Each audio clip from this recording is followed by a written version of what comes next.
অঙ্ক পাবলিক বুঝলে কিন্তু আতঙ্ক। অঙ্ক পাবলিক বুঝলে কিন্তু আতঙ্ক, এটা একটু বলছি, এটা কোনো রাজনীতির কথা বলছি না। কেননা আপনারা জানেন যে এই মুহূর্তে হোয়াটসঅ্যাপ ইউনিভার্সিটি এবং সোশ্যাল মিডিয়ার মাধ্যমে দেশের মানুষকে অনেক ভুল বোঝানো হচ্ছে। দেশের মানুষ মানে আমাদের ভারতের মানুষকে বোঝানো হচ্ছে যে দেশ অনেক এগিয়ে গেছে, সব কিছু এগিয়ে গেছে, তুমি হয়তো পিছিয়ে আছো, এটা তোমার ভাগ্যদোষ। সব কিছু সব ঠিক আছে, তোমার হাতে একান্ত কিছু একটা কর্মদোষ রয়েছে গত জন্মে, তাই তুমি পিছিয়ে আছো।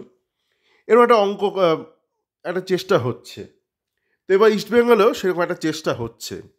আপনারা দেখতে পেয়েছেন যে এই যে কেরালা থেকে অনেক আজেবাজে প্লেয়ারকে ধরে এনেছে, সেটাকে জাস্টিফাই করার জন্য একটা কেরালা স্টোরি তৈরি করার চেষ্টা করা হয়েছিল। বিজয়ন, যে কিনা ইস্টবেঙ্গলে কোনোদিন ভালো মতন খেলেইনি, একদম শেষ জীবনে এসেছিল পেটে ভুড়ি ঠুড়ি নিয়ে, তাকে নিয়ে হঠাৎ হইচই শুরু করে দিল। কেন করলো বুঝলাম না। হয়তো বিজয়ন সোর্সিং করে এই ধরনের ছেলেদেরকে বিনোর সাহায্যে। এবং আরও একটা ব্যাপার আমাদের বুঝতে হবে, এই যে ইস্টবেঙ্গলের যে সিনিয়র টিমে যে একজন অ্যানালিস্ট আছে, যে ভিডিও অ্যানালিসিস করে, যার ভিত্তিতে হয়তো কিছু প্রমোশন কেস হয়, সে কিন্তু আবার ভিজনের ছেলে। মানে এখানে একটা কনফ্লিক্ট অফ ইন্টারেস্ট আছে। ভিজনের ছেলে সোশ্যাল মানে সফটওয়্যার দিয়ে কি প্রেজেন্টেশন করছে আমরা জানি না, কিন্তু ব্যাপারটা অনেক সময় বড় বড় অর্গানাইজেশনে এগুলো অনেক সময় অ্যালাউ করে না। ধরুন একই প্রজেক্টে স্বামী স্ত্রী কাজ করছে বা বাবা ছেলে কাজ করছে, এগুলো অ্যালাউ করে না। কেন ধরুন ভিজন করে একটা ছেলেকে সোর্সিং করলো ভিজন আর বিনো মিলে, এবার সেই ছেলে অ্যাসেসমেন্ট করলো ভিজনেরই ছেলে মানে ভিডিও দিয়ে কী করছে কেউ জানে না। তো এই ক্ষেত্রে যে কোনো বড় কোম্পানিতে, মানে ভালো কোম্পানিতে, সে দেশেই হোক, ইন্ডিয়ায় হোক বা ইন্ডিয়ার বাইরে, একই প্রজেক্টে সাধারণত ব্লাড রিলেশন লোকদের রাখে না, বা রাখলে অনেক লেখালেখি করে করতে হয়, এগুলো অডিট করতে হয়, সাধারণত ওইসব ঝামেলায় যেতে চায় না। তো আমাদের ইস্টবেঙ্গলে তো কোনো কর্পোরেট কালচার নেই। ফ্যানরা যদিও কর্পোরেট বলে, তো কর্মকর্তাদের মধ্যে নেই।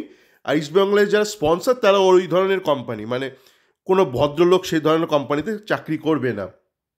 অন্তত আমরা যারা ধরুন ভালো ভালো কলেজ থেকে পাশ করেছি, আমরা বাপের জন্য ভাবতে পারিনি এই ধরনের কোম্পানিতে কাজ করব। আর যদি এই ধরনের কালচার থাকে, তো আগামী দিনেও কোনো ভদ্র ছেলে কাজ করবে না, যেখানে এতটা কনফ্লিক্ট অফ ইন্টারেস্টকে প্রাধান্য দেওয়া হয় বা ইগনোর করা হয়। তো ওই ধরনের ল্যালা সব ছেলে পেলেই কাজ করবে, সে আপনার ক্লাব বলুন বা ক্লাবের যারা স্পন্সর কোম্পানি সেইগুলোতে।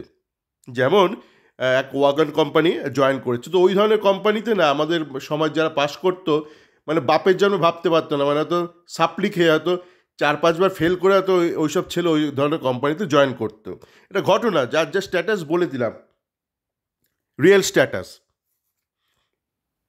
তো এবার অঙ্কে আসা যাক, কীরকম একটা মিথ্যে অঙ্ক প্রচার করা হচ্ছে। কাল দেখলাম একটা একটা ইনস্টাগ্রামে একটা ইস্টবেঙ্গল ক্লাব থেকে একটা পোস্টার দেওয়া হয়েছে, যাতে বলা হয়েছে ইস্টবেঙ্গলে নাকি রিসার্জেন্স হয়েছে।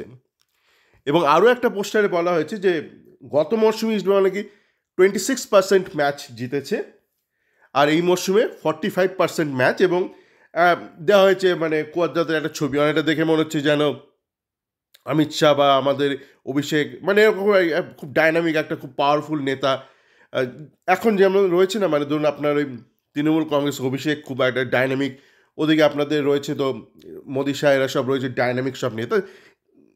মানে যে ডাইনামিক সে ডাইনামিক, এবার ভালো ডাইনামিক না খারাপ ডাইনামিক সেটা অন্য ব্যাপার, আমি ওদিকে যাচ্ছি না। ডাইনামিক ওরা দেওয়া হয়েছে, কুয়াদ্রার 26%টাকে বাড়িয়ে দিয়েছে 45%-এ, মানে ভোট পার্সেন্টেজ আজ বাড়িয়ে দেওয়া হয়েছে। এবার এটা কেমন একটা মিথ্যে স্ট্যাটিস্টিক্স আপনি দেখুন, যে অঙ্ক যদি পাবলিক বোঝে কেমন একটা আতঙ্ক। এই যে 26% আর 45%, এটা কিন্তু গোটা সিজন মিলে। আপনি যদি আইএসএলে দেখেন এটা 26% জেতা, মানে কত পার্সেন্টেজ ম্যাচ জিতেছে বলছে।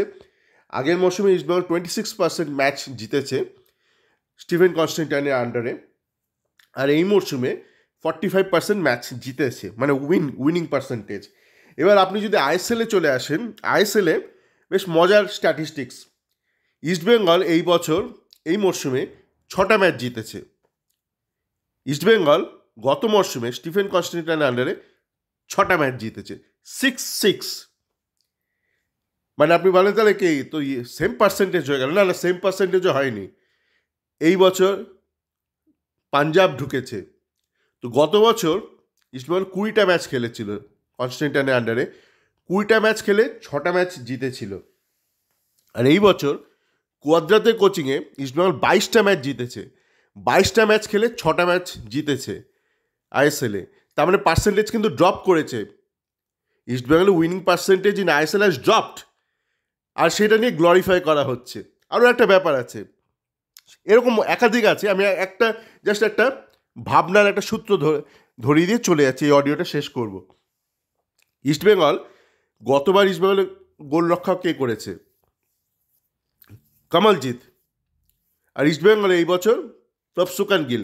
একটা ম্যাচে কামালজিৎ খেলেছে, কুয়াদ্রাত ভয়ের চোটে ওকে রিলিজ করে দিচ্ছে, মানে কামালজিৎ এর প্রতি কোনো ভরসা নেই। তা আপনি যখন ধরুন পার্সেন্টেজ কোনো কিছু ইভ্যালুয়েট করেন, ধরুন একটা ক্লাবের পার্সেন্টেজ হতে পারে যে গত বছর ক্লাবের এই পারফরমেন্স ছিল, এই বছর ক্লাবের কী পারফরমেন্স, কিন্তু আপনি এটা কুয়াদ্রাতের পার্সেন্টেজ ইভ্যালুয়েট করতে পারেন না, কেননা কুয়াদ্রাত কিন্তু গত বছরের টিমটা পায়নি। স্টিফেন কনস্ট্যান্টাইন যে টিমটা পেয়েছিল, যে টোটাল খাজা একটা টিম পেয়েছিল, কুয়াদ্রাত কিন্তু এই বছর সেই টিমটা পায়নি। কুয়াদ্রাত যদি এই বছর সেই টিমটা পেয়ে, একই টিম পেয়ে, ধরুন কামালজিৎ নাম্বার 1 গোলি এবং কিছু একটা পারফর্ম করতো, then we could have evaluated Quadrat. কিন্তু স্টিফেন কনস্ট্যান্টাইন একটা চূড়ান্ত একটা খাজা টিম, যেখানে 1 নম্বর গোলকিপার আপনার কামালজিৎ, যাকে এখন ভাবলেই আতঙ্কে ভোগে ইস্টবেঙ্গল ফ্যানরা বা কুয়াদ্রাত স্বয়ং, সেরকম একটা খাজা টিম, একটা খাজা গোলকিপার নিয়ে 6টা ম্যাচ জিতিয়েছিল 20টা ম্যাচ খেলে। আর ইস্টবেঙ্গল এই বছর গত বছর থেকে অনেক হায়ার বাজেট, অনেক হায়ার মোর এক্সপেন্সিভ একটা টিম নিয়ে, অনেক বেটার প্লেয়ার নিয়ে। গত বছর ভাবুন কী ধরনের ডোহার্তি ফোহার্তি কী সব লোলা ল্যাংড়া পোলিও মার্কা সব ছিল বিদেশি। তো ইস্টবেঙ্গল এই বছরের টিমটা কিন্তু অনেক বেটার ছিল গত বছরের থেকে, কিন্তু তা সত্ত্বেও আইএসএলে পারফরমেন্স ড্রপ করেছে। মানে গত বছর 6টা ম্যাচ জিতেছিল 20টা ম্যাচ খেলে, আর এই বছর 22টা ম্যাচ খেলে সেই 6টা ম্যাচই জিতেছে, তার বেশি নয়। সুতরাং পার্সেন্টেজ হ্যাজ ড্রপড।